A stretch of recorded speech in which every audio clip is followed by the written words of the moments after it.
Oh, and that is an absolute dream. I love that.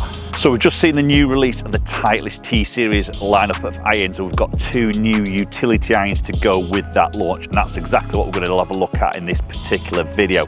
We've got a U505, we've got a T250. We're going to hit both of them, maybe give you a bit of an idea of what each of these models are trying to do. I'm going to show you some TrackMan data as well as some outdoor ball flight traces, and let's see what these are all about. So let's first of all talk about really what are utility irons. So for me, these are more of a long iron replacement, obviously, and maybe another option to a hybrid. So some golfers don't really get on with hybrids. They prefer the look of an iron, and these give you a little bit of the performance of a hybrid, but with that iron look. So ultimately more forgiving than maybe that long iron. Now we have got 2 head options here, the U505, a bulkier, bigger appearance, more forgiving, and then we've got the T250, a little bit more of a slimmer, more compact head shape behind the ball, trying to hit maybe a different golfer and a different ball flight. We're going to take a look at those options. So we're going to start off with the U505. So this is the more bulky one. I've got a 2 iron in both of these head options.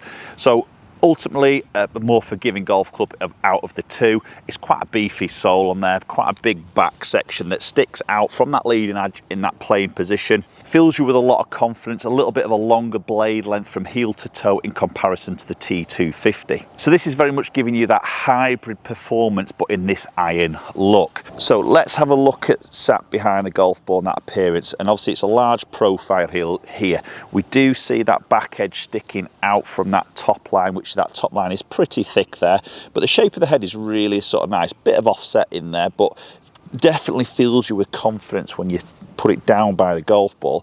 So as I say, this is a 2 iron. I'm going to hit a couple off the tee first before we go off the ground.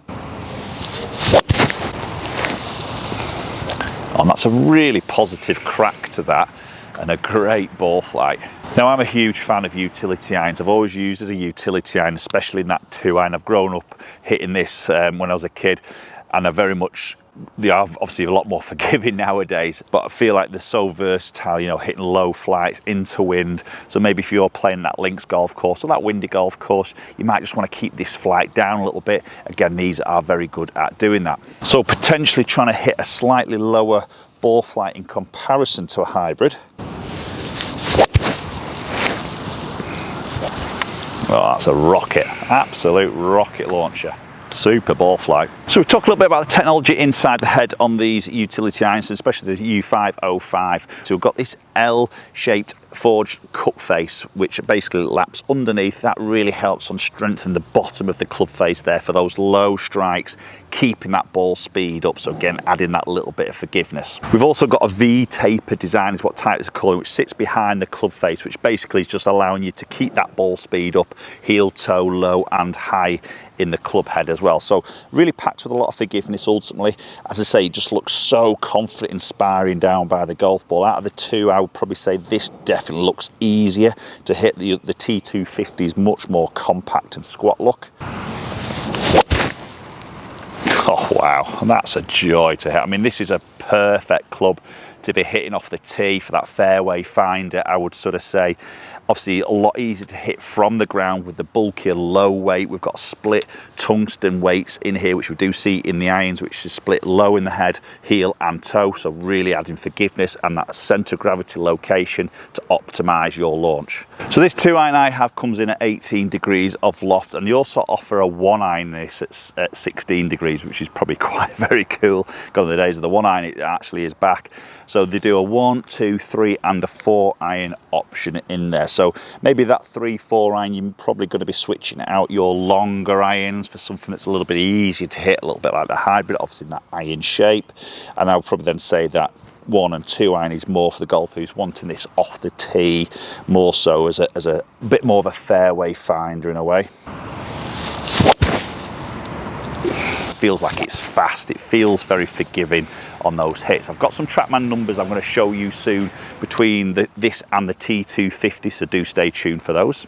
Right, so let's drop the ball onto the ground now. So maybe approach shots, you know, 3-4 iron definitely, maybe even that 1-2 iron if you're chasing into long par 5s. Again, that windier golf course, trying to keep that flight down.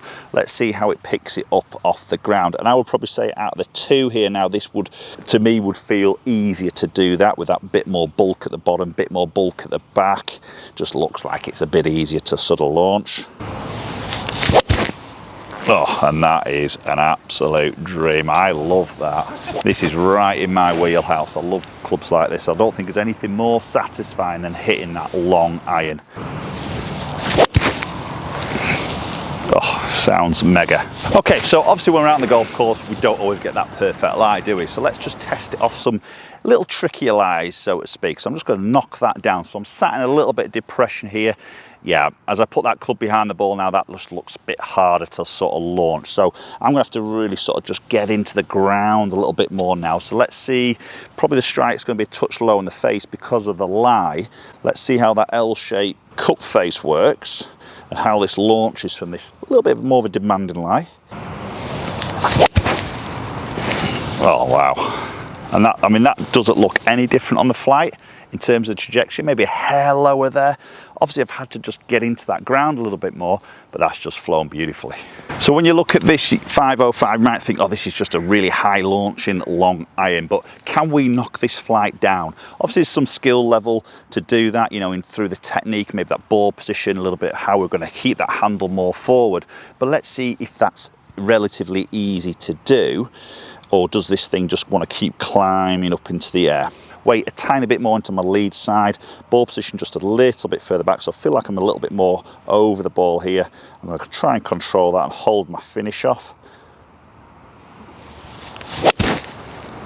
Oh yeah, that's stunning.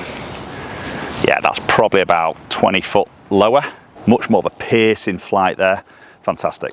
So depending on what you're trying to do with it, hitting into flags or hitting into greens, or you're trying to chase one off the tee or chase it into that long par 5, running it in there, fantastic option. Okay, so now switching over into the T250U. This is the utility build. So we see the 250 irons, which look phenomenal. This doesn't look any different, but it is a slightly different build in the head when we get into the U. And basically when they put the U after it, it's that utility build. So the head's just a tiny bit different. Very similar on the shape, to be honest, but allows them to put this graphite option as a standard option into this particular head, but it gives you that little bit more forgiveness in that longer iron, but keeping it very blendable with the T250 set. So in the playing position now with the T250, and it's a totally different look. It's much more squat. It's a shorter heel to toe blade length. We've got a little bit less offset there now, and obviously we've got a slimmer top edge and less of that back section protruding out. Much more of a neat, sleeker look behind that golf ball. But we've got a high strength steel body, which is going to give us some ball speed. We're still hollow. We've still got the tungsten split in the club head. Yeah, and a different sound to that. I don't know if you're picking that up on camera, but that isn't quite as loud or as clicky. Great sound, but just not quite as loud as the 505. Quite like the sound of both of those, to be honest, but it is a little bit different with the T250, but it maybe just doesn't feel as powerful as the 505. So really, technology is exactly the same. We've still got the tungsten split, as we've just mentioned. We've still got that max impact technology in the head, and we've still got that forged L cup shape for those lower strikes. So the technology doesn't change, it's just a different shape, and probably trying to promote maybe a little bit more of a lower spin potentially, I would say, a little bit more of a lower launch, maybe for the slightly faster clubhead speed players, or for the players who just want to see that flight down a little bit more. Okay, so let's drop this ball now onto the ground like we did with the 505, but obviously now with the 250. I think definitely down by that ball, it's just not quite as confident, inspiring to, you know, maybe in terms of forgiveness there. Oh, it's a great flight. That's a super ball flight. So as mentioned, this is a 2 iron, and again, this is 18 degrees. So the lofts are exactly the same as the 505s, but there's no 1 iron availability in the T250U. So it's just a 2, 3 and a 4. Okay, so I think that accompanies the lineup from Titleist for 2025 through the irons into these utility irons. I think it's a great launch. Which you go for? T250, U505. Post comments down below. Hopefully catch you all very soon.